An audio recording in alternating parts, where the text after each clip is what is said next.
because we know people who should be successful, but what? They're not successful. Why? So that's his why buy. But what is he afraid of? My personal style of education, but still entertain them, bring them along with stories, right?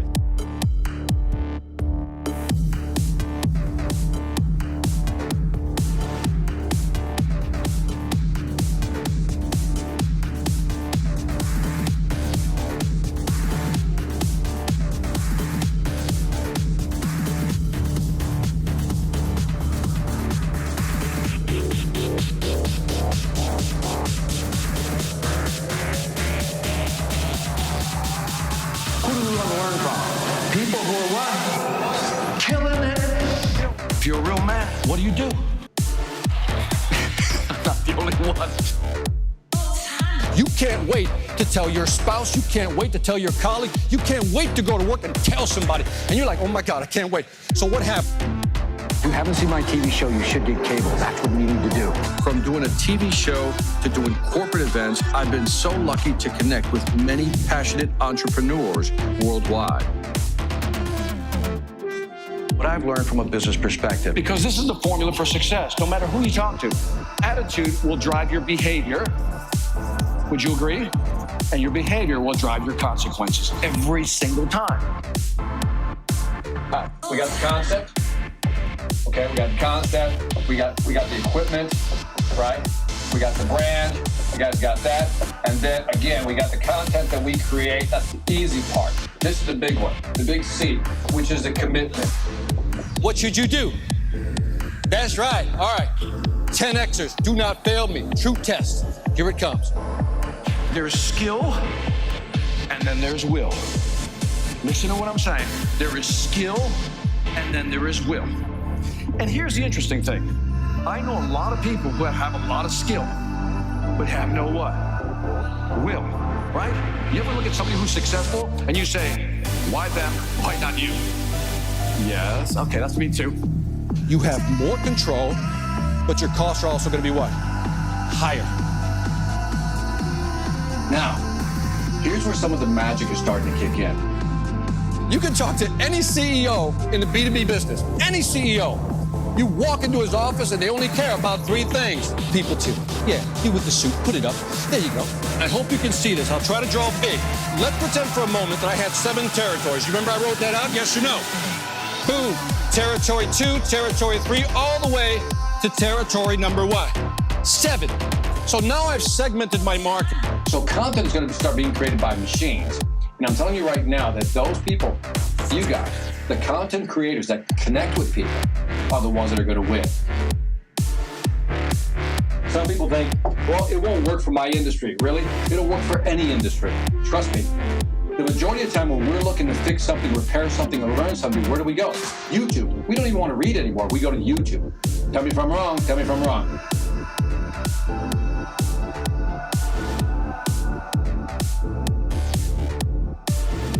When you're doing your thing, beautiful things begin to happen. It's like the law of attraction kicks in. You know what I mean? It's almost like you're in line with the universe. Everything works. And when you do your thing, everybody gets an automatic MBA, which stands for what? Mega Bank Account Money. Are you with me? So we don't want to do a thing. We want to do a what? Beautiful.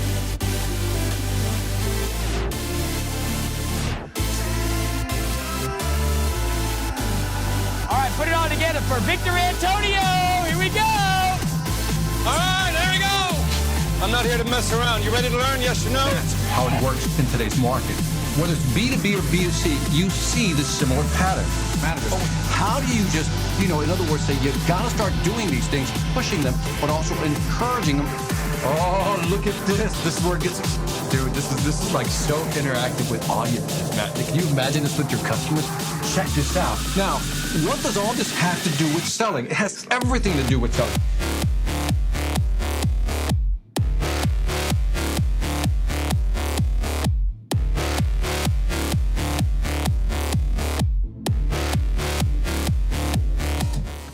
All right, welcome to another Sales After Dark, because Money never sleeps. Anyway, thank you for joining me. Now, if you're watching this on the replay, here's what's going to happen. Fast forward 3 to 5 minutes because I'm going to say hi to my friends first. Then I'm going to jump into some content, about 10, 15 minutes of content. And then towards the end, we'll do Q&A so you can ask me anything you want on whatever topic you want. So, without any further ado, by the way, super excited. This is episode number 92 on our way to 100. I don't know what we're going to do when we get to 100. There's going to be some type of celebration. I have no idea what it's going to be. I'll have to talk to my producer, Chris Stone, see what he says, see what we can do when we get to 100. So anyway, let me say hi to the folks. Let me say hi to the tribe. My man, Brian, he is here from Vegas. My man, Brian, have you noticed my atomic clock is fixed? I am on time, my friend. I'm on time. Relic Origins. Okay, I got to pause. That's a cool name. Relic Origins. I love that. Whoa, I caught Victor live. Hell yeah. I love that, man. Thank you. My girl, Mia Knox, West Coast, in the house, Mia. Love when you're here, man. Okay says hello from Houston. Right back at you. Okay. Evening Mia from there. Kush Patel. Hello, fro, but I think you meant bro. I used to have a fro. I used to have a short fro, man. Dude, if you want to see something interesting, Google Victor Antonio's The Hidden Tape, and you can see when I actually had curls back in the day. But even before that, I had a small fro, so that's cool. Anyway, Air Force, Guy, RV, reviews, and more. Good evening. Right back at you, man. Thank you for joining me. Cheryl, Cham, good morning from the Philippines. Oh, you're going to start out early. Let's get some work done. I love it. And my man, TJ said, good day, Master VA, SAD, Peeps, Brian, MIA. Love it, man. Mia. All right, Kush Patel, hello from Fremont, man, right back at ya. TJ, yeah, you got a neighbor that's watching this also. Danny Cone says, hey, Victor, love your sales training. Love the fact that you love my sales training. Can we ask questions? Absolutely. Let me go through the content, and at the end, go. Fire away. Let me see, what else is, we got a big woo from the Relic, man. Relic going to love that, man. That Deej interview was so insightful. Love cold calling. What I love about Dan Jordan, the sales energizer, that interview, by the way, if you haven't checked out the Sales Influence podcast, I'm interviewing frontline people who know what they're talking about. And the Dan Jordan interview, it was really insightful for me because there were things that I didn't know about Dan. I knew him in passing, so to speak. We've met once or twice. But there were things that he said during the interview that made me say, man, this guy really has a lot of depth. So check out the Dan Jordan interview on the Sales Influence podcast. Just check out Sales Influence. I'm telling you, I got some great stuff. You'll love it. Saying hi there. Anyone else? I'm excited. God, Relic Origin is just getting me excited tonight, man. Dude, Pete Primo, what's happening from Cleveland, man? Always doing my thing, man. And if you don't know what the thing is, Google Victor Antonio, do your thing, and then you'll understand what he's saying. Man, Relic is pumped, man. I'm telling you, Relic is just getting me jacked up right now.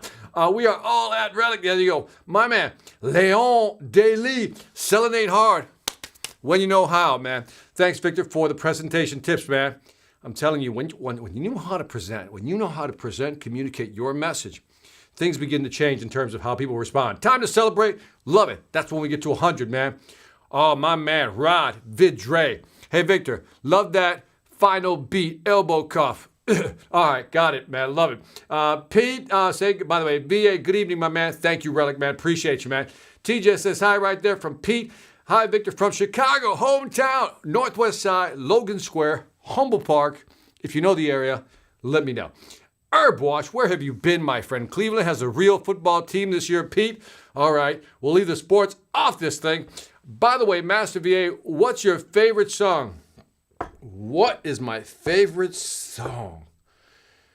The first one that popped into my head, I don't know if it's because I heard it recently, but I love that Louis Armstrong song.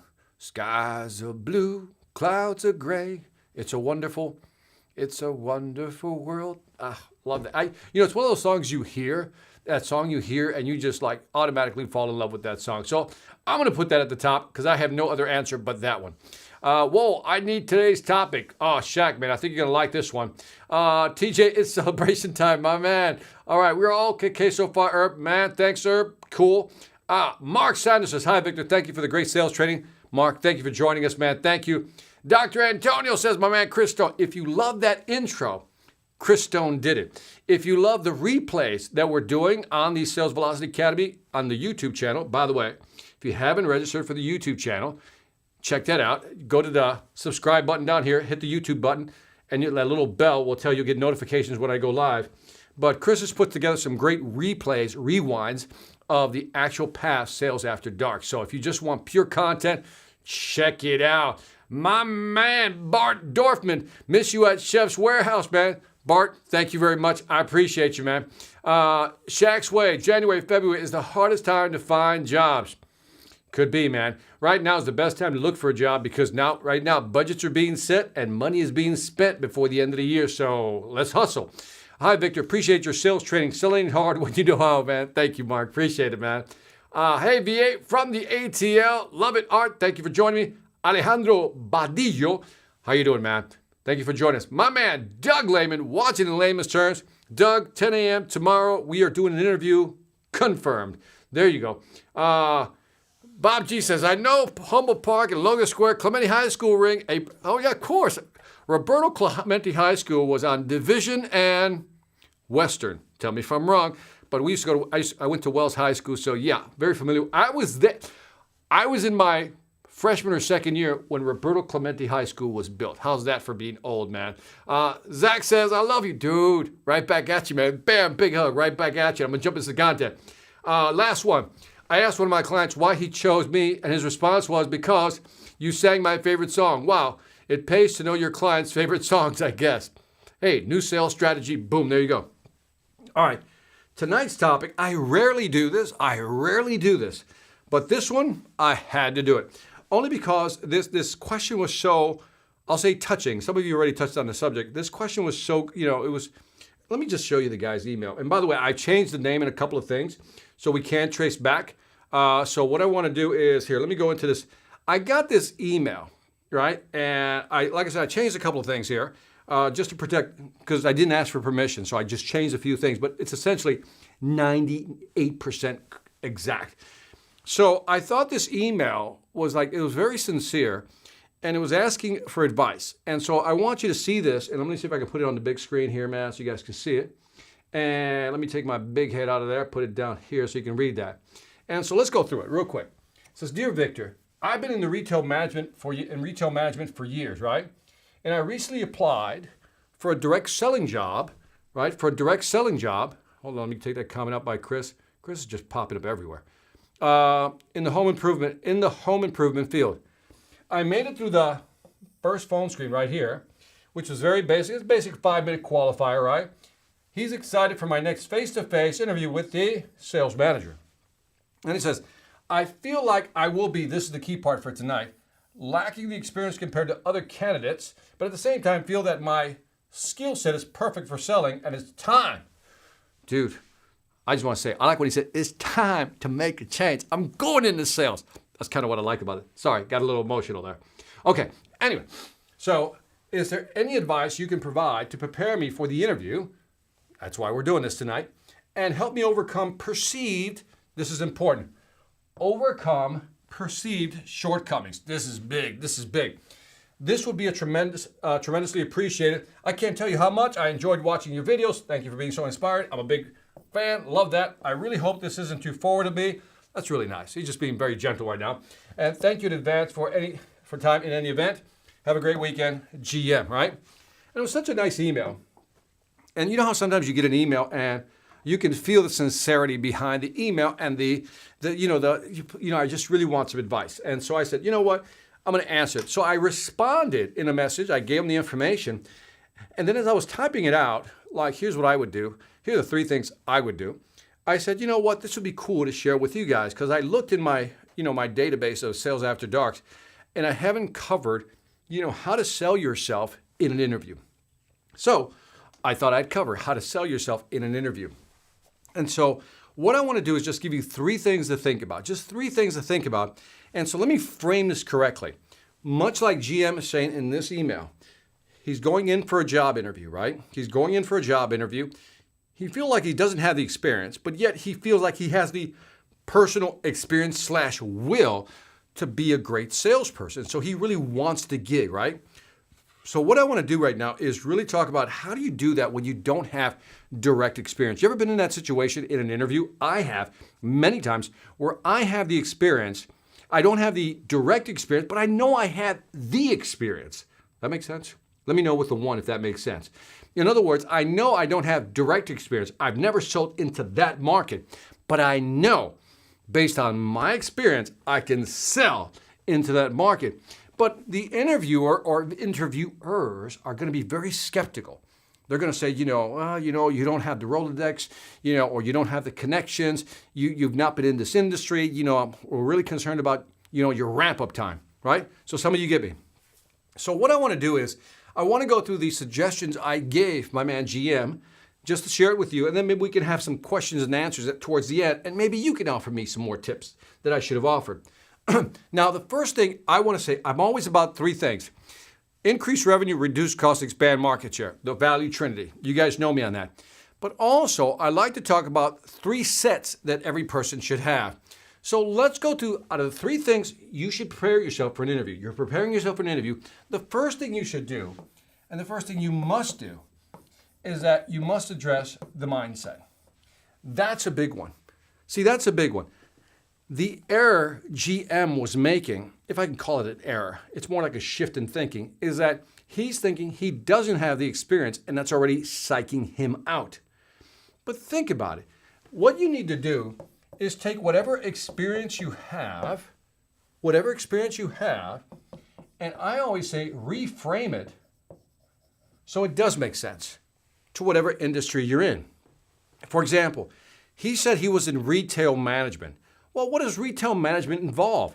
But working with a lot of people face to face and managing, whether it's a store, a retail outlet. So these are management skills, and you're managing people. So you have that skill set of managing people. And to get people to follow you so you can be a leader, you have to sell them on ideas, and you have to be a great leader. There's a lot of selling going on in there. So in GM's mind, he has to correct the fact that even though he doesn't have the direct experience, he has a lot of sales experience that really applies to that job. I mean, think about it for me. Look, you and I have an honest discussion here. When it comes to selling, I always say that selling ain't hard when you know how. What do I really mean by that? What is the reasoning behind that statement? It's very simple. No matter what product or service you sell, you're trying to solve somebody else's problem. That's it. No matter what product or service you sell, you're trying to solve somebody else's problem. And your job is to convince them that your product or your service can solve their problem. Sorry, sales 101 in a nutshell, right? That's selling. So it doesn't matter what market you sell into. You and I can have a discussion about a ramp-up time, like how long will it take you to really know our industry? How long will it take you to make the right connections? We can talk about that. But that's timing. That's not a skill set. That's timing, not a skill set. I can learn the product. It just depends how fast I'll learn it, right? That's the big dependent variable. How fast will I learn it? I can make the right connections, but it's just how fast. These are timing issues, have nothing to do with what I know and my experience in selling. So step number one, I told him, you got to kind of change your mindset that just because you don't have direct experience doesn't mean you have experience to target that market. So that's the first mind shift you have to make. Always find ways to take your skill sets things you've already done, in this case, retail management, things you've already done, and then say to yourself, how does this apply to this new job? Even though I've never done it directly, what can I find that applies to that job? You with me on that? So really think out of the box. Think about almost doing an inventory of what you know of your experience. Do an inventory and then say, how does this translate into what they're expecting? And you'll be amazed at how many skill sets you have up here, which leads me to the second part. If we're going to talk about that, one is mindset. So shift your mindset, right? Just change your mindset. I can do that job. Maybe I don't have direct experience, but I can do that job. Here's why. Here's my inventory list, right? You with me? Now, the second part is we need some tools, right? So first is mindset, then now let's talk about tool set. Now, I'm only going to give you one tool set. I'm going to give you the baddest tool set you could ever use in an interview. The baddest tool set you can use in any sales presentation. I've talked about this in the past because I'm telling you, if you ask me what is the one strategy that has made me successful, one strategy, you know what it is. If you know me well enough, it's all about what? Blocking objections. If you know how to block objections, man, you can reduce resistance. That's it. It's all about reducing resistance. So for those of you who read my book, Response Block Selling, it's all about reducing resistance, right? That's all it is. And so the second thing you have to do, first one is mindset. My skill sets really do apply. I just have to figure out how to match them up to what they want. Mindset. Two, what's the tool set? The tool set is how do you block the objection? Now, this is probably the most important step in all this. You know, when you go into an interview, the interviewee, or interviewer rather, has reasons why they don't want to hire you. Let me say that again. When you walk into an interview, the interviewer is looking for reasons not to hire you because they got too many people applying for the same job. So they're not in qualification mode, they're in disqualification mode. And if you understand that, your attitude going into this presentation, because it is a presentation about yourself, is different. Remember, they're not looking to qualify you, they're looking to disqualify you more likely than not. So when they're looking to disqualify you, the first thing they're going to ping on is you don't have the what? You don't have the direct experience. You come from another industry. You don't have the direct experience. What could be another one? Now, the one could be tenure.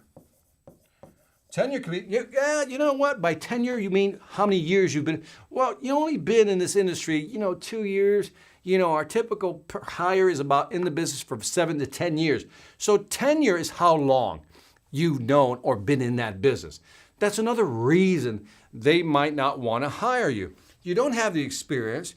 You don't have the tenure, or how about this one? You don't have the, you don't have the background that they're looking for. Man, those are the big three right there. You don't have the experience. You don't have the tenure. You don't have, by the way, I like the word tenure. The time, the tenure, and you don't have the background. Three things that they're looking to disqualify you on. Now, if you know this, if you and I can agree on this, that these are three things they're going to ping on, by ping I mean they're going to go after to try to disqualify you, or at least push you down the list, then what do we do? And for those of you who understand my Blocking Objection series, by the way, if you don't know what it is, may I suggest you go to the Sales Velocity Academy, sign up. I got over 50 courses. If you only study one course, which is the Blocking Objection course, I'm telling you, you'll get your money back in a heartbeat. It is the course. It is the course. Notice how to say, well, there's this one, that one. No. It is the course. In my book, of all the courses I've had, this Blocking Objections is the most important one. And in there, you know that I have a formula for blocking what? Every single objection the client has. And that's your job. It's how do you block the experience one? How do you block the tenure one? How do you block basically your background? You don't have the right background. You have to block these objections. Now, let's go through a quick version of this. Blocking the objection requires you to do 4 things. If you remember the 4 steps, if you know, I said you got to raise the objection, you got to address the objection, you got to demonstrate something, and then you got to tie down that objection. That's the blocking objection structure. And if you know how to block the objection, you will feel that resistance going down. Blocking objection begins with you raise the objection. You never let them raise the objection. You raise the objection. In other words, for example, experience. Many of my clients, the companies I interviewed with, one of the big initial reactions when they review my resume is that they view me as not having the right amount of experience for this business. You just raise the objection. But if I can show you a couple of things that will overcome that perception, would you at least be open to it? That was the offer, right? In the demo, I would show them a couple of things, and then I would tie down the objection by saying, based on what I've shown you, can you now see why not having the experience is not really a negative, it's really a positive. And if you can block that objection, that's one objection blocked. Then you block the second one, and you block the third one, and maybe a fourth or a fifth. Typically in any presentation, whether it's presentation to a client or presentation in an interview, there are typically 3 to 5 objections you have to block. And if you don't block the objections, you won't reduce that resistance, which means you won't get to the next step. In the case of an interview, you won't get to the next interview. In the case of business, you won't advance the sale. So, step number 1, mindset. Your experience or lack of experience, so to speak, in the business is not a big deal, right? It's mindset. Just because you don't have it doesn't mean anything. You can reframe it any way you want. Number 2, if we know what the resistance is going to be, because interviewers are looking to disqualify you more than they're looking to qualify you often, especially when there's a lot of people applying for the same job. Now, let me be clear. When I'm down to 3 people, they're still looking at qualifying you, but again, they're always looking out for like disqualifiers because they're trying to make a decision and it gets harder. When you go from 100 to 75 to 50 to 25, 10, 5, 3, that's hard because you're trying to narrow it down, and now you got to make tougher choices. So everybody has the same qualifications. Everybody's doing the same thing. They're looking to disqualify because sometimes it's easier to disqualify than to qualify when everybody has the same experience. Number 3, this is the third part. So 1, have the right mindset. Even though you don't have direct experience, it still applies. 2, block objections so you can reduce the resistance. How do you block objections? You raise the objection and then you reduce that rejection. You basically block it. Number 3, this one is big. Big, big, big. And that is the last one. Let's go with skill set. So we talked about mindset, tool set. Here's a skill set you need to develop, and that is asking, and I'm going to give you a way to doing this, quality questions. I don't know how to put a big enough exclamation point on this one. Okay, that's the biggest exclamation point I could give it. Because you can change a person's perception of you by the quality of the questions that you ask. That's why I saved this one for last. You can lack the experience. You may not even be able to block the objections. But if you ask the right questions and they're quality questions, you can overcome the first 2. Because it is the level of your questions, by the quality questions. What quality does it have? If you ask low quality questions, people perceive you as a low quality thinker. If you ask high quality questions, they go, he, she understands. So how do you ask quality questions? So here's a simple way of thinking about it. I've told you in the past, if you've been following me on the Sales After Dark, you know that I'm all about empathy, putting yourself in the person's position, their point of view, taking their point of view, empathizing what's going on, right? And I've said this, take their point of view, and as soon as you take their point of view, you can understand them better, which means you can sell better. Said another way, there's an interviewer. It's a manager. They're interviewing you, just like the letter said. What is the manager thinking? Think about this for a moment. What is that manager thinking? What are they trying to solve? What problem are they trying to solve? Let's be that manager. Let's be the interviewer for a moment. Tell me if you agree. That manager is looking probably to replace somebody who they fired or who left the company. Or the third option is a new job was created. But let's go with the fired or left the company, right? That manager is looking for somebody to come in and not only be at the same level, whether the person was fired or left, but be better than that, right? To be better than that, right? So that's what they're thinking. That manager is under a lot of stress because they need to hire somebody yesterday and they need to find somebody quickly to fill that gap. So they're under pressure because they're losing revenue. Now, I've taught you in the past, because you've been following me, is that businesses, if it's B2B, only care about 3 things, the value trinity. Show me how you can increase my revenue, reduce my costs, or expand my market share. That will impact my profit margin, right? The manager that's hiring you is looking for you to help them increase revenue, reduce costs, or expand market share. one of the three, if not all three, right? So that's the pressure they're under. They need to hire you to actually help them grow sales. Grow sales, you expand market share. More market, more volume, probably reduces costs. It all works together. You got the mindset, right? The question then becomes, if that's the manager's mindset, you now know who you're talking to, right? So you want to talk about these three things, right? Now, let me just erase this. Now let me make it very concrete. That's kind of up here. This is what you're going to do from a tactical standpoint. There's a manager. That manager has somebody either got fired or they left the company. Again, third option, they create a new position. Put that to the side. But that manager is under pressure to grow revenue, reduce costs, or expand market share.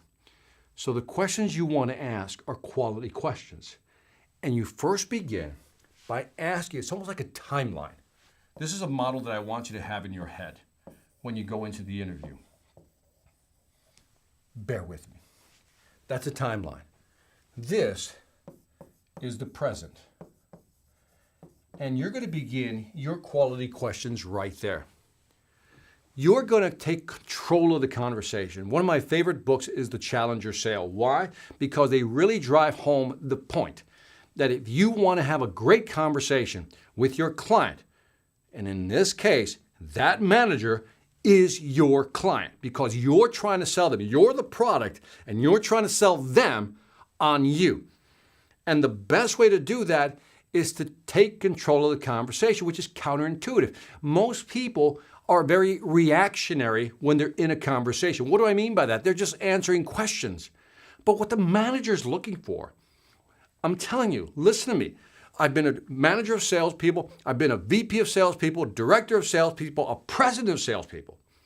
And I'm telling you, the best of the best know how to ask quality questions. They take control of the conversation. Because if they can take control of the conversation in an interview, they can take control of the conversation with a customer, which is what the manager's looking for if you're interviewing for a sales position.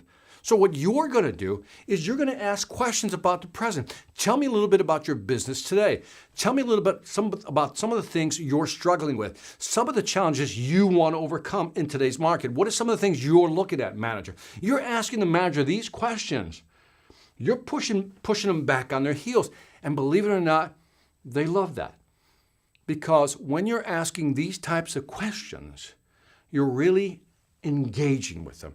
You're in the game with them. You're in.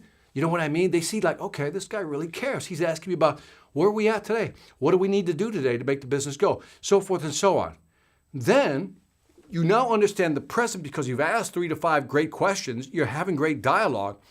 And by the way, listen to me, man, because I'm telling you, I got this thing wired. I got this thing so wired. Listen to me. When you ask great questions right here, and the manager's reeling back because the questions are so good, the manager's loving it because the manager's talking. And you don't even have to do that much talking. You just have to do great active listening. Active listening means you're really listening and then asking questions as follow-ups and so forth. And the manager's telling you everything you need to know about what they're looking for when you ask them about the present. Then you're going to pivot to the past. Yeah. You're going to pivot to the past. This is how you structure your questions. You pivot to the past. Now, what do I mean by pivoting toward the past? When you pivot to the past, what you're basically saying is, tell me, there's always a person that was there before you. In many cases, again, if it's a new position, I get this, but in many cases, the person was fired or left the company. You can just go then you go back to the past. I said, Mr. Manager, can I ask you a question? They're going to go, sure.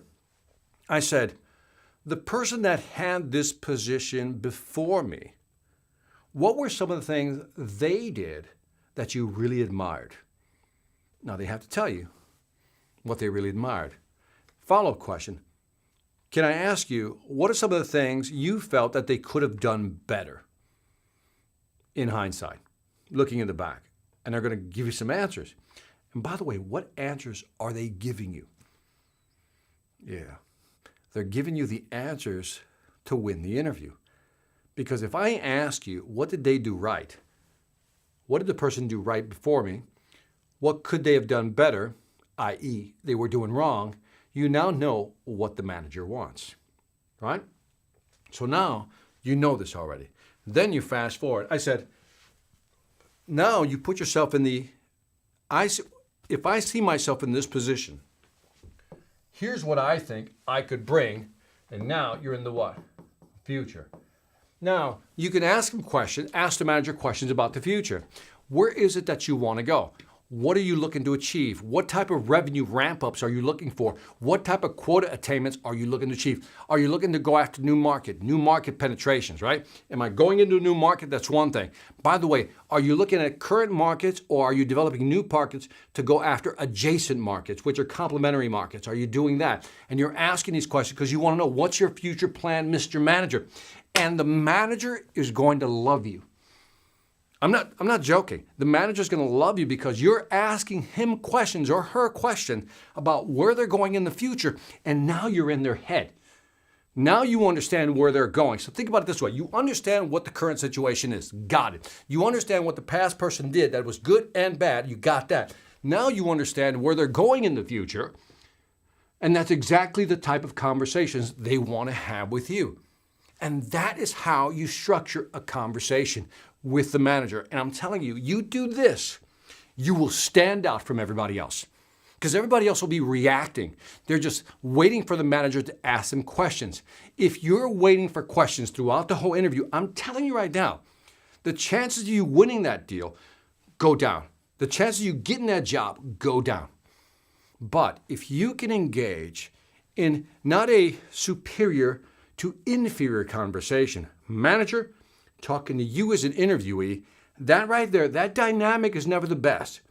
But if you can ask the right questions, you basically make it a peer-to-peer conversation. And that is what managers are looking for. They're looking for you to demonstrate that you understand the current business. You understand some of the shortcomings in the past, but you also understand where they're trying to get to. And then you take your skill sets and you start tying it into how you can help them do that, how you can help them resolve some of these issues and move all this forward. So again, the first one is mindset. Take your perceived weaknesses or not direct experience and spin them into a positive. Number 2, block objections. Again, think about every objection they're going to throw at you, and then you block those objections, which will reduce resistance. Number 3, the quality of the questions will determine how they perceive you. Let me say it again because it warrants repeating. The quality of the questions will determine how they perceive you. And the more quality questions you ask, I'm telling you, it's like stock value. It goes up.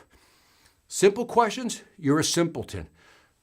Complicated, high-value questions, they see you differently. You went from here, you go right here by asking the right conversations. And again, don't be afraid to take control of the conversation. I didn't say dominate the conversation. Notice I didn't say that. I said take control. And how do you take control? By asking great questions. And who's going to be doing most of the talking if you do it the right way? The manager. And the manager is going to tell you all the things that they want or are expecting from you. And if you can do these 3 things, you're more likely to get the job than not. And that's all I wanted to say in this Sales After Dark episode. So anyway, let me know what you think. I know there's a lot of questions coming my way. And so let me scroll through the questions. Got a lot of questions, man. I kept seeing that thing just scrolling. So anyway, I wanted to keep going because I didn't want to stop my rhythm here, but let me go take some questions, and man, I got a lot of questions. Okay, let me go back. Cool. All right. If you're actually really good at sales but have zero experience other than retail and customer service, how do you make these intro videos to clients? If you're actually, Joseph James, let me see.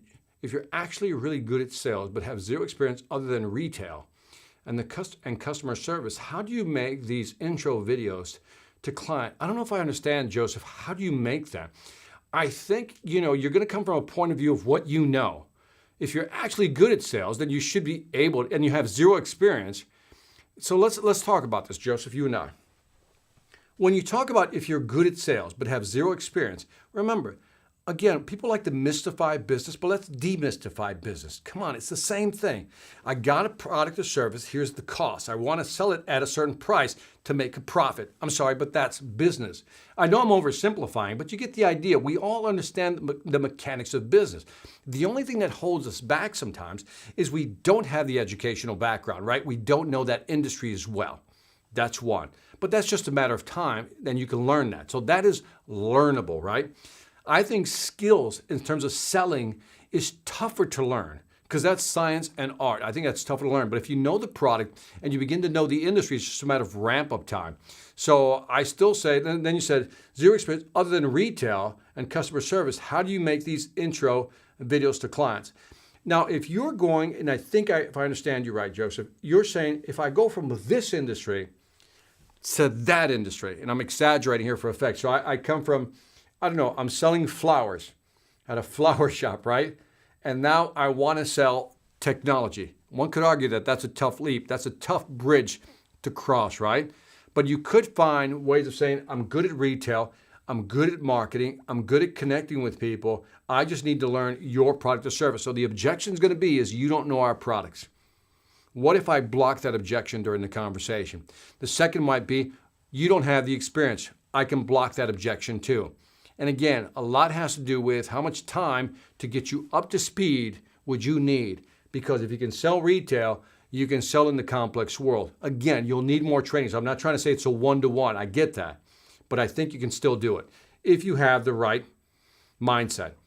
Let me know what you think of that. Or did I miss your whole thing? Breaking Brad. Mahad. Okay, cool, man. Love that name, man. Watching from the Philippines, man. Dominic, thank you for joining us. Big fan from Montreal. Omar Music, man. Thank you very much, Omar, man. Fantastic for working inside real estate as well. Love this. Thank you, Tammy. You're awesome. Joseph, how much money for all of this? Can we be straight up here? Man, you're going to help me. Pull it all together for me, Joseph. I really want to answer your question, man. I'm not ignoring you. I really want to answer your question. Get back at me. The Sales Velocity Academy was $29 a month or reduced from annual, lifetime, whatever you want. You join, cancel anytime you want. It's up to you. I get that question all the time. I don't want you to be in the Sales Velocity Academy. I want you to come in, get what you want, and get out and go sell, make some money. That's my goal. It's not to keep you in there. So yeah, check it out. SalesVelocityAcademy.com. Amen, Gator. Let me see. Thank you. Let me see. Joseph James.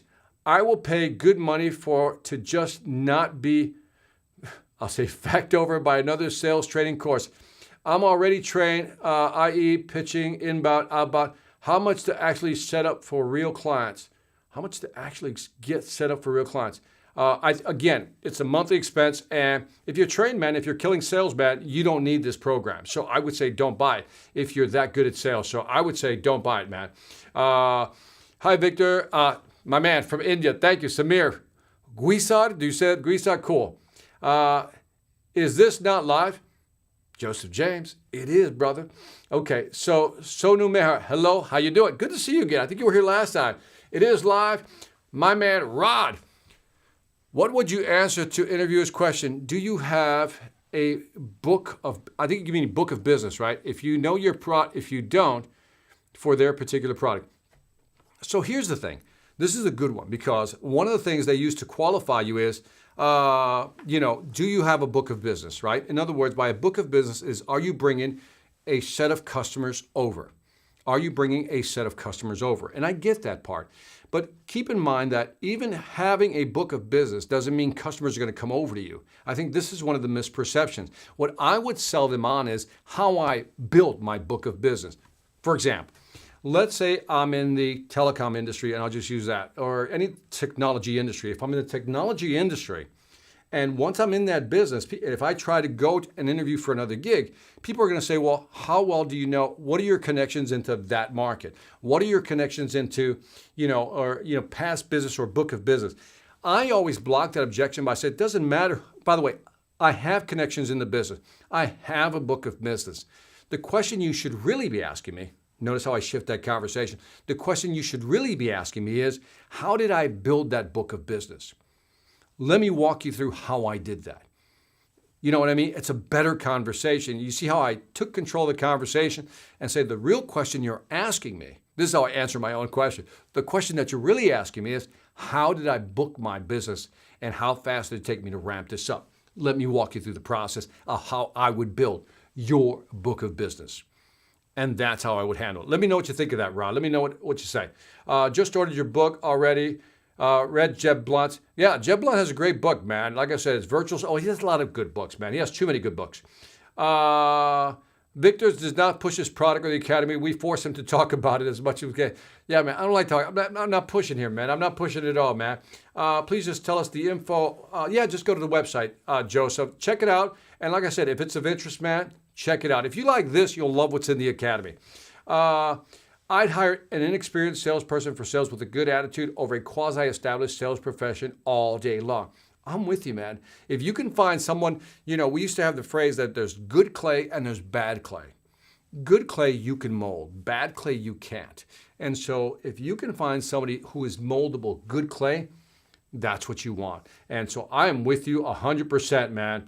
Apparently he agrees also. Yes. Very easy questions, very easy to learn. Cool. Abu, come on. How you doing, man? Good to see you. Audiobooks are key. Very simple. I love audiobooks, man. I think more people are shifting towards audiobooks, so I'm with you on that, Joseph. I am with you on that, man. Rod, let me see what you got, Rod. Hold on a second. Let me break that. Appreciate VA. What's the most elegant way to answer an interviewer's question with a question? Okay, that's you got some good ones, man. You got some really good ones, Rod. How do you answer an interview? So the way I would do it, so it would depend on the question, right? So if somebody says, hey, Victor, how would you, if I were to hire you, I'm making up a question now just so I can answer this question. Victor, if I were to hire you, how would you build our business? How would you penetrate a market? How would you build that book of business, right? And then, so here you would ask the question, Mr. Manager, great question. Before I answer that, can I ask you a question? To which they're always going to say, yes. Tell me what budget I'm working with. What territory do I have? What market segments do I have? Or what market segments I can go after? That's one way of doing it. Or I can say, Mr. Customer, let me ask you just 3 questions. 1, what is your ideal client profile? What markets have you been successful in? And what criteria do you use to judge the best clients? He says, and then he's going to give you the answer. He says, well, here's then what I would do. Then you can answer the question. So that's how I would do it. I would use always be careful. And I love this question, Rob, because you got to ask a question before. Too often we want to respond to a question quickly, right? We just want to respond.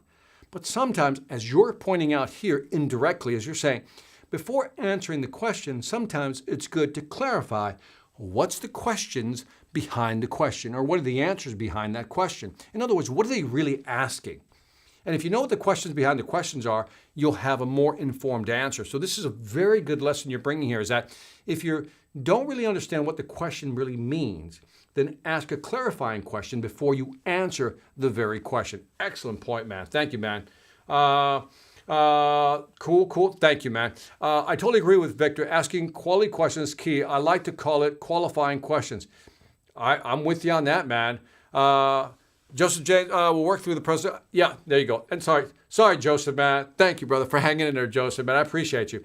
Like I said, I got several sources. The free sources are the Sales After Dark. You can also listen to the Sales Influence podcast. Love for you to be a subscriber. And then if you want some more lessons, right? Some real world lessons. And, I get people's skepticism all the time about, well, is this just going to be some very high level stuff? No, it's really actually very detailed. So then check out the Sales Velocity Academy. And again, check it out. $29. Check it out. If you like it, if you don't like it, then you can leave. But there's a lot of free content online. I think I have over 1,300 videos on YouTube, man. So, dude, I got content everywhere. So the Sales Velocity is a very structured courses that I have, and that might be a good place to start. So it really depends on, how you want to attack this, Joseph. So appreciate you, man. Let me see. Pete's cool. Let me see. This software is killing me today. Pete says, cool. Joseph, you're awesome, man. Thank you very much, man. I guess from your point of view, if you're here for the first time, it does seem recorded. I just save the questions for the end, and then I can just take my time and have fun with you guys. Pure gold, thank you, man. Well said, TJ. Joseph, here you go. Joseph, what do you got, man? let me see. I'm just waiting for an actual coach with a course that is actually straight up and don't blame us for their failures. It actually sets us up for it, dude. I get you so much. You don't understand. I understand you. I would like to tell you I'm the real deal, but only you have to decide what the real deal is. So I like to say is check out the stuff. By the way, Joseph, I'm doing this for you, but there's a lot of new people on here. So I came up through. So my background is I have a bachelor's degree in electrical engineering. I have an MBA. Doesn't mean anything. But here's what it does mean, is that I came up through the engineering side. I was in engineering, and from engineering, I went into sales engineering. Well, application engineering first, which means I traveled with salespeople. Then I became a sales engineer, worked more directly with salespeople, and then eventually got into sales myself, which means I've traveled the world, like literally traveled the world. The only continent I've not been on is Antarctica. Don't look forward to it. Once I got into sales, I grew my business. So account manager, director, VP, president of sales and marketing, $420 million company. So I've been through it. I've seen it all. I've carried the bags. I've carried the computers. I've carried the display cases. Dude, there's nothing you can tell me that's going to shock me that I haven't seen. So I didn't read a book just to get here. I then decided to get into this to kind of share this. So anyway, that's my background. But check me out online, man. I got a lot of cool stuff on there. And just, I get you, man, or BS. Yeah, I hear you, man. I get you, brother. I believe it or not. This is a gift. Thanks, Victor. Thank you, man. Let me see. Quality makes them think. I think that's it, Spencer. You're asking quality question that pushes them back. But it's also like an attitude of not being afraid of them. I think they could smell. I used to smell when somebody was interviewing. I could smell the fear in them sometimes. You know what I mean? They're straight. And I got the nervousness part. But the thing is, I wanted that salesperson that can really be not aggressive, not the word I'm looking for, but very assertive. I think assertive is a good word. And that is, they're not afraid to ask me questions. Because if they're not afraid to ask me questions in an interview, they're not afraid to ask some CXO in an interview or in a conversation or in a presentation or conference. And that's the type of salesperson I want going to battle. I don't want some very quiet, diminutive person. I want somebody who's not aggressive, doesn't come across as a jerk, but I need answers. I want to know, are you serious or not serious? Walk me through the options. So I'm with you on that. I am so with you on that. We are training ourselves, so I believe our coaches need to fulfill their promises as well and not blame it on us. You're bringing up a good point, and I'll give it to you from a speaker standpoint and from a coaching standpoint, Joseph. And that is, I've seen speakers, trust me, many of them, who will present something and the audience doesn't react, right? Audience doesn't react, and they will blame the audience. To which I always say, you never blame the audience. When the client doesn't understand and doesn't buy your product, you don't blame the client. You blame yourself for not making them see or understand the value.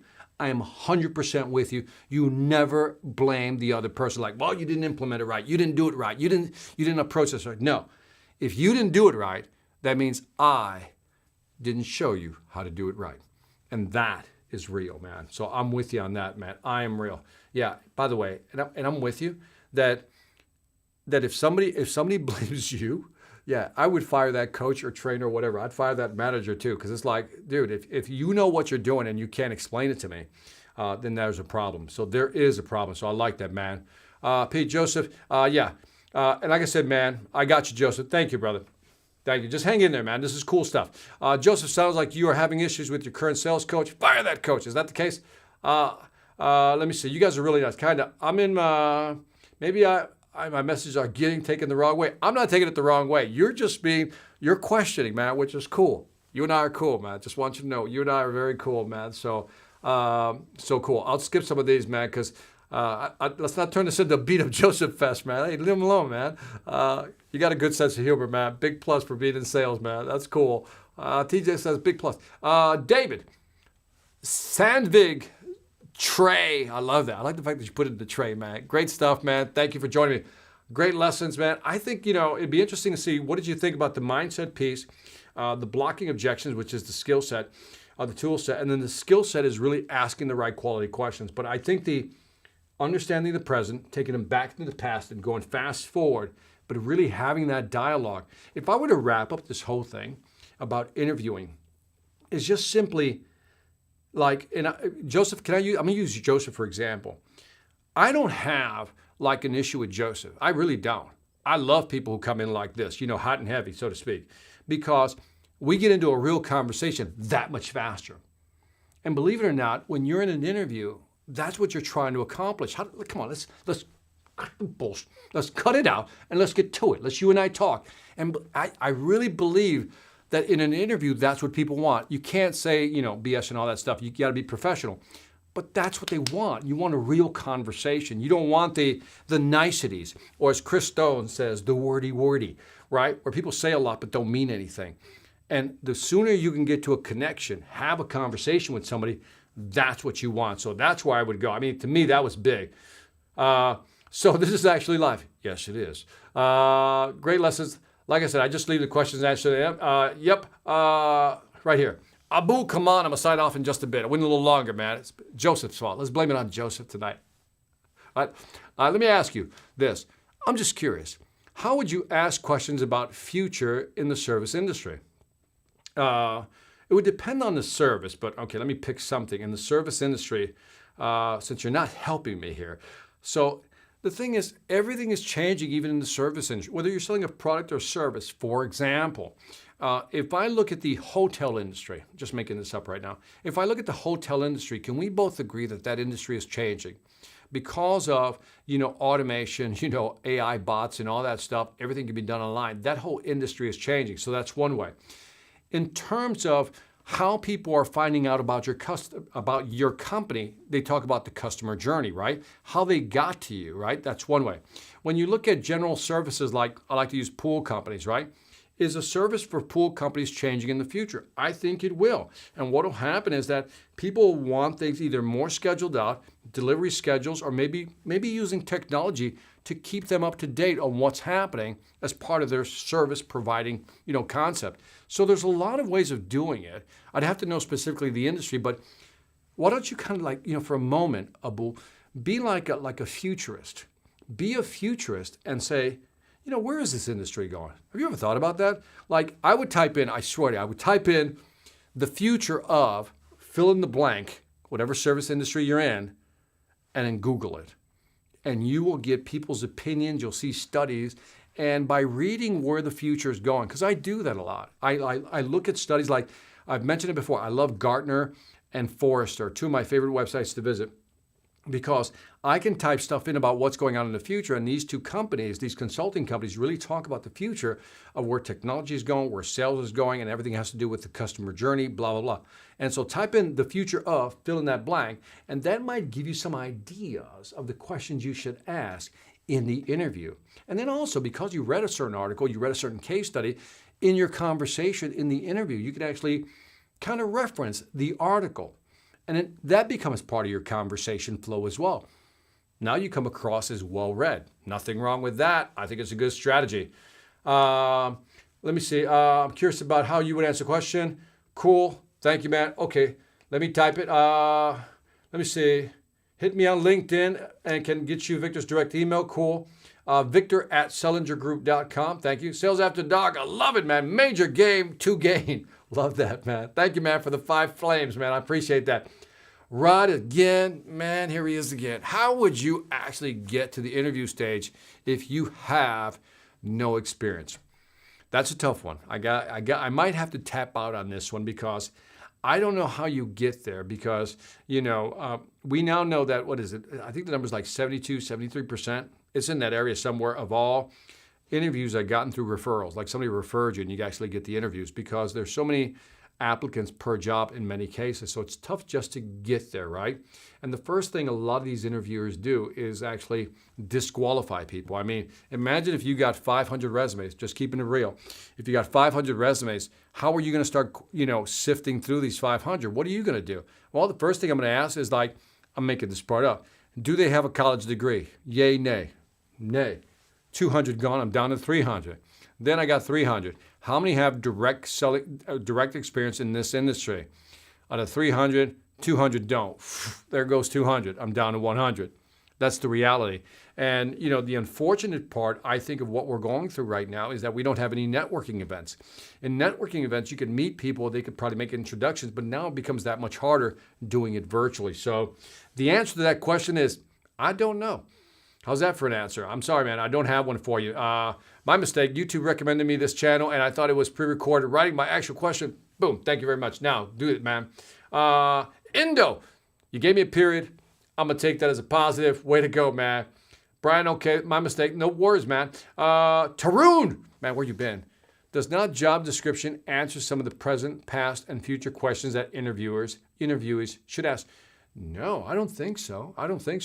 Remember, you're looking for in the job description, they tell you what they're looking for. I agree with you. You and I are on the same page. What they're looking for, right? That's the thing. But as I pointed out earlier, they don't talk about what happened. See, this is like the real conversation you want to have. What you read in the job description is what everybody else read in the job description. So if you just talk about the job description, your conversation is not going to be different than anybody else's.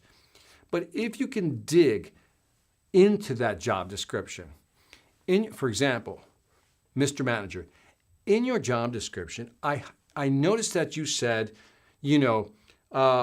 understands market penetration strategy, making it up. Market penetration strategies.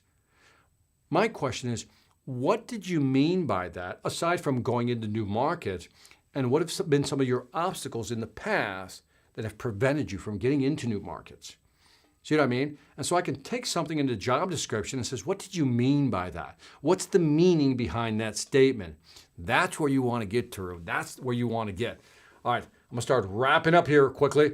I'm really good at interviews, have a solid resume, but I don't get to the point often enough, Any advice on how to get to the interview stage when cover letters and resumes aren't getting me gigs? So, Ian, I think I got you right. Is it Lane or Ian? That's a tough one, man. Anyway, I am. So I want to make sure I understand it right. You said, I'm really good in business interviews, so that means you're getting the interviews, you have a solid resume, so you're getting the interviews and you have a solid resume, but I don't get to the point often enough where you're having the conversation. I think if you don't get to the point where you're having the conversation, and let's be real about this, it's getting tougher to get to the face-to-face, or in this case, the video-to-video, because of the overwhelming number of people who are dropping resumes. It's just so easy to do with automation today. It's just frustrating the way it is, right? Sending in resumes. But if you're having a face-to-face discussion and you're not getting to the next step, two approaches that I would recommend. And again, it's up to you in terms of how aggressive you want to be with this. The first one would be, if I'm not getting it, I'm going to ask the person, why didn't I get this? Like, what stopped you from hiring me? This is like after they said no. Says, can I ask you a couple of questions? Just follow questions. I'm just asking for help and some guidance here. What was it about my experience, my resume, or maybe our conversation that, didn't sell me? And maybe they'll give you some background. Maybe there's something in the resume and they'll give you some feedback. It's like in selling, when you lose a sale, too often, or not often enough, do we go back and do a post-mortem or an autopsy to figure out what went wrong. And I think if you ask the question sincerely, people genuinely want to help. There's a psychological thing going on here. It's really interesting. When someone says no to you, right? You ask me for a favor, I go, nah, don't want to do that. And you say, well, can you at least do this, right? It's called the door in the face strategy. I said, no, I don't want to do that for you. You said, can you at least you do this? And when you phrase it like that, people are more likely to give you the answer you want. And so maybe we need to go back and take advantage of those moments where you don't get it, the face-to-face or the video, and you didn't get it, and if there's a way of getting feedback. And then the second approach would be, is that in the conversation, this takes moxie, cojones, if you know what I mean. In the conversation, if you feel, because I know you can feel it sometimes, it's just not going your way, right? And there's got to be a way to kind of insert that into a conversation. I feel, Mr. Manager, that you and I, for some reason, are misaligned. I'm trying to figure out what's misaligning here. Can I ask you a couple of questions? And again, if I clarified the questions of what they're looking for early on, and this is important, if I can clarify what the manager wants early on, before he starts bombarding me with questions, if I can figure out a way to ask questions to figure out what is it that you really want? What is it that you don't have that you need to have? What did you not have in the past that you want to have for the future? If I can have those questions early on, then they tell me everything I need to know. Now, all that includes that you got to have some level of confidence and charisma with the person you're talking to. Not an easy thing to pull off. I would agree with you on that. But I would say one is, if you're not getting past these interviews, you can feel it, have the blunt conversation. Find your way to have those direct conversations. The faster you can get to directness, the better. Number two, if you get say no, figure out why. It might be interesting. It might make you better in the next one. That's the best I have for that. It's a great question, though. Sammer, how you doing? Good to have you here. Shaweta Dave, I have an interview tomorrow, and this is really going to help me, can really connect with you as I am in B2B tech sales. Thank you. You're very welcome. Especially in tech sales, right? There's so much competition out there. Like I said, go in there, be bold, have that conversation. You'll be amazed at how people respond.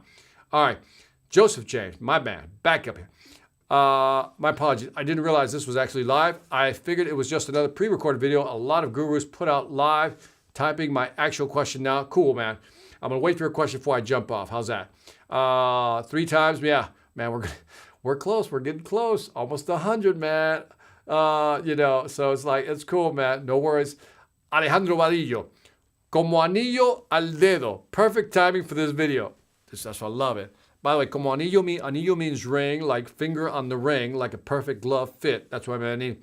Perfect timing for this video. I have learned so much from you, Victor. I have been applying every lesson in my medical practices. Thank you, man. Alejandro, you made my evening, hermano. Muchísimas gracias. Thank you very much. Sandra Jimenez, what do you say to the interviewer when they say you don't have the connections? That's a great question, because that one's always going to come up. And so let me see. How would I answer that? That's a good question, because I know what I would answer because I'm just the wise ass, but here's what I would answer. You don't have the right connections. I mean, who actually does? I want you to think about this. Who actually has the right connections? Here, let me frame this first, Sandra, and then let's have a virtual conversation. In any B2B scenario today, in any B2B sales scenario, I'm talking B2B, depending on whose study you believe, I like to go with Gartner's study. Gartner says that on average, there are 11 decision makers. This is pre-pandemic, by the way. 11 decision makers that you had to deal with in making a buying decision. Now, I don't know one person that probably knows all 11. Maybe a little bit, touches, none. The other thing is, because of this pandemic, people are now what? The number of decision makers have gone down. And again, 5 to 7 is the new average, right? And all of a sudden, these folks are staying home. So now some people are gone. They're no longer with the company. They moved to another company, and everything's always what? Moving. It's fluctuating. So I would figure out a way to say, look, and I would have to think about this because it's a good objection that they would come with. I would say, if I wanted to block this objection, one of the things I would say is something like this. Now, one of your biggest concerns might be that I don't have the connections to get into that large company. Right? I just raised the objection, right? And then I would say something like this. But let me show you what I did with my past companies to penetrate some of the largest companies where I had no connections at all. Let me walk you through what I did. And then you walk them through a strategy. And then to tie it down, you say, based on what I've shown you, can you now see that even though I don't have connections, my approach, my timeline, my assertiveness will get me into that company? Because again, I think it was Herb that said it earlier, I'd rather hire somebody who has the right mindset to go in and get the business than somebody who has the connections. Because, another thing you can ask is, many people have connections, but the real question is, what are the quality of those connections? It's another way of pushing back when somebody says, you don't have the connections. I said, a lot of people have connections, they don't have the quality connections. My job is to come in here and make sure we have the right connections, talking to the right decision makers, and not people with happy ears who don't really push our product. That's what I do. That's why I, Sandra Jimenez, am different. Let me know if that helps. Anyway, that's kind of how I would phrase it. I would really kind of work that script in my head, though, and get it down right. Any advice on how to be more relatable in a conversation without making it about you? That's exactly it. Don't make it about you. The thing is, you don't want to talk about you. This is how you become very relatable in a conversation. Now, don't look at the pictures on the wall or stuff they have in the background and try to make conversation. What you have to do is, this is where the active listening part comes in, Dominic, is you really have to kind of like really tune into people, like really listen carefully to what they're saying. Because again, the person on the other side of the table is no different than you. It's a manager, it's a VP. They got pressures. They're trying to get things done. They're trying to make their number. They're trying to reduce their costs, increase their revenue, expand their market share, blah, blah, blah, so forth and so on, right? So they're trying to do all that. And you could relate to that, can't you? If you and I were having a conversation, I don't even know you. I'm knowing you through the internet right now, Dominic. If you're in the B2B business, you're interviewing me. I know for a fact that you're trying to grow your business. I also know for a fact you're trying to reduce your costs. I know for a fact you're trying to expand your market share. That's guaranteed right there. So I already have 3 things I know I can figure out how to touch on that relate to what you're trying to do. Mr. Manager, I said, I know one of the things that you're challenged with is increasing your revenue. How do I know that? Because that's part of the business. You have to increase your revenue. I said, what are some of your strategies for going after new markets? And just shut up and listen. Boom. Then you can create that. Remember, increase revenue, reduce costs, expand market share, every B2B business. So you can connect almost right away. Value for investment. How does one's first impression reflect their value? Dress, countenance, Chuck Young. That's a cool name. Chuck Young. So, I mean, it all matters, right? Value for investment. How does one's first impression reflect their value? I think like anything else is that, we do judge a book by its cover. We do, Chuck. I mean, anybody who denies that is just not being real. So we judge a book by its cover. In terms of, dress, I'm kind of confused about dress lately. By that I mean is that, back in the day, it was like ties and suits, right? Everybody got it, ties and suits. If you're IBM, you wore the red tie with the blue suit, right? Today, depending on which company you're dealing with, it's really hard to figure out what the dress code is, right? And so I just touch on this lightly, not to go into too deep, but I've learned to say, you know what, I got to dress down a little bit because, for example, most people don't like using ties. Most men don't like using ties anymore in business. They're more relaxed, they're more casual. And so that always becomes different. In some instances, because of millennials and Gen Xers have really changed the conversation, I should say the tone or the frankness of conversation, they've changed that. Where back in the day, we were, you never dropped, the F word, the B word, or whatever, or the word that shouldn't be dropped. You just wouldn't do it. Today, they're dropping it like it's nothing, like it's candy. And so that's, you're taken aback by that. So one of the things I've learned and am still learning is how to talk to different people from different generations, whether they're baby boomers, Gen Xers, millennials, or whatever, Gen Z, whatever other types. And so what I try to do is measure up very quickly who I'm talking to. And I always obviously play the safe side, which is, never drop any weird words or, any swear words and stuff like that, but try to have frank conversation. And I think that has not changed. That people want direct conversation. You just have to find the right way of approaching it without coming across as a jerk or too assertive or too much, or too pushy. But I think everybody wants a direct conversation. I think we're starving, for a direct conversation. Too many words, and sometimes people don't say anything. So I think being able to have a direct conversation, and as I said earlier, the sooner you can hit that direct conversation note or tone, you'll feel a shift. But I think, again, you got to get away from not you, I'm just saying in general, that there's the manager interviewing you, that there's this relationship, superior to inferior, and we need to move more towards a peer-to-peer mindset when we're talking to somebody. I think that is what you really need to think about, if I may be so bold. It's all good, Victor. Many have found Victor is on the level, straight, no BS. Thank you, man. Appreciate that.